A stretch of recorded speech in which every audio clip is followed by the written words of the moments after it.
Doctor, ಈಗ ಕೆಲವೊಂದು ಬಾರಿ ಏನ್ ಮಾಡ್ತಾರೆ, ಲೈಕ್ ನೀವ್ ಹೇಳ್ದಂಗೆ ಆಗ್ಲೇ ಪೇರೆಂಟ್ಸು ಮಕ್ಕಳು ಮುಂದೆ ಕೂತ್ಕೊಂಡು ವರ್ಕ್ ಮಾಡ್ತಿರ್ತಾರೆ ಅಥವಾ ಬೇರೆ ಏನೋ ಒಂದು ಮಾಡ್ತಿರ್ತಾರೆ, ಅದ್ ಮಕ್ಳು ಏನಂತ ತಿಳ್ಕೊತಾರೆ, ಅಪ್ಪ ಅಮ್ಮ ಫೋನ್ ನೋಡ್ತಿದ್ದಾರೆ ಅಥವಾ ಲ್ಯಾಪ್ಟಾಪ್ ನೋಡ್ತಿದ್ದಾರೆ, ಸೊ ನಾನು ನೋಡಬಹುದು, ಅದ್ರಲ್ಲಿ ತಪ್ಪಿಲ್ಲ ಅಂತ ಹಠ ಮಾಡ್ಲಿಕ್ಕೆ ಶುರು ಮಾಡ್ತವೆ. ಸೊ ಈ ರೀತಿ ಇದ್ದಾಗ ಡಾಕ್ಟರ್ ಅದನ್ನ ಕಂಟ್ರೋಲ್ ಮಾಡೋದು ಹೇಗೆ ಅಂತ, ಅದನ್ನ ಕಂಟ್ರೋಲ್ ಮಾಡಕ್ ಆಗದೆ ಎಷ್ಟೋ ಪೇರೆಂಟ್ಸ್ ಫೋನ್ ಕೊಡೋದು ಅಥವಾ ಲ್ಯಾಪ್ಟಾಪ್ ಮುಂದೆ ಕೂರ್ಸೋದು, ಟ್ಯಾಪ್ ಕೊಡೋದು, ಈ ಕೆಲಸ ಮಾಡ್ತಾರೆ. But how do you do that?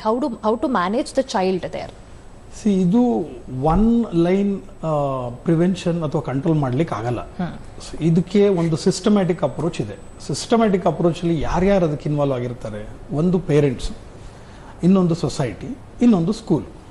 So ಮನೇಲಿ ಇದ್ದಾಗ ತಂದೆ ತಾಯಿಗಳು ಹೇಳ್ದಂಗೆ ಅವ್ರು ಒಂದು ಡಿಜಿಟಲ್ ಟೈಮ್ ಅಂತ ಇಟ್ಕೋಬೇಕು, ಅದೇ ರೀತಿ ಡಿಜಿಟಲ್ ಫ್ರೀ ಝೋನ್ ಅಂತಾನು ಇಟ್ಕೋಬೇಕು. ಪ್ಲಸ್ ಅವರು ಕೂಡ ಡಿಜಿಟಲ್ ಹೈಜೀನ್, ನಾನು ಮುಂಚೆ ಹೇಳ್ದಾಗೆ ಡಿಜಿಟಲ್ ಹೈಜೀನ್ ಕೂಡ ಅವರು ಫಾಲೋ ಮಾಡಬೇಕು. ಅಂದ್ರೆ ಮೊಬೈಲ್ನೆಲ್ಲ ಎಲ್ಲಿ ಯಾವ, ಈಗ ಹೆಂಗೆ ಕಾರನ್ನ ಮನೆ ಒಳಗೆ ತೊಗೊಂಡು ಬರೋದಿಲ್ವೋ, ಬೆಡ್ರೂಮಿಗೆ ತೊಗೊಂಡ್ಬರೋದಿಲ್ವೋ, ಅದೇ ರೀತಿ ಮೊಬೈಲ್ ಫೋನನ್ನು ಕೂಡ ನಾವು ಬೆಡ್ರೂಮಿಗೆ ತಗೊಂಡೋಗ್ಬಾರ್ದು. ಅವಶ್ಯಕತೆ ಇರೋ ಸಿಚುವೇಶನ್ ಪ್ಲೇಸಸ್ ಎಲ್ಲ ಅದನ್ನ ಪಾರ್ಕ್ ಮಾಡಿ ಬಿಟ್ಬಿಡ್ಬೇಕು. ಸೊ ಇದು ಒಂದು. ಅದೇ ರೀತಿ ಮಕ್ಕಳಿಗೆ ಬಂದ ತಕ್ಷಣ ಅವ್ರಿಗೆ ಈಗ ಡಿಜಿಟಲ್ ಅಲ್ಲಿ ಏನಾಗುತ್ತೆ ಅಂತಂದ್ರೆ ಅವ್ರಿಗೆ ಒಂದೇ ಮೊಬೈಲ್ ಡಿವೈಸ್ ಅಲ್ಲಿ ಎಷ್ಟೊಂದು ಆ್ಯಪ್ಸ್ಗಳಿರ್ತವೆ. ಈಗ ನಮಗೆ ಮುಂದೆ ಫ್ಯೂಚರಲ್ಲಿ ನಮಗೆ ಪ್ರಾಬ್ಲಮ್ ಬರೋಂಥದ್ದು ಏನಂದ್ರೆ, ಇವಾಗ ನಮ್ಗೆ ಎಲ್ಲದರಲ್ಲೂ ನೋಡಿರ್ಬೋದು, ಎಲ್ಲರಿಗೂ ಫೋನ್ ಬರುತ್ತೆ, ನಾನು DGP ಫೋನ್ ಮಾಡ್ತೇನೆ, CBI ಇಂದ ಫೋನ್ ಮಾಡ್ತೇನೆ ಅಂತ ಮಾಡಿಬಿಟ್ಟು ನಮ್ಮ ಫೋನನ್ನು ವಾಟ್ಸಪ್ಪಲ್ಲಿ ಒಂದು ಮೆಸೇಜ್ ಕಳಿಸಿ ಹ್ಯಾಕ್ ಮಾಡ್ತಾರೆ.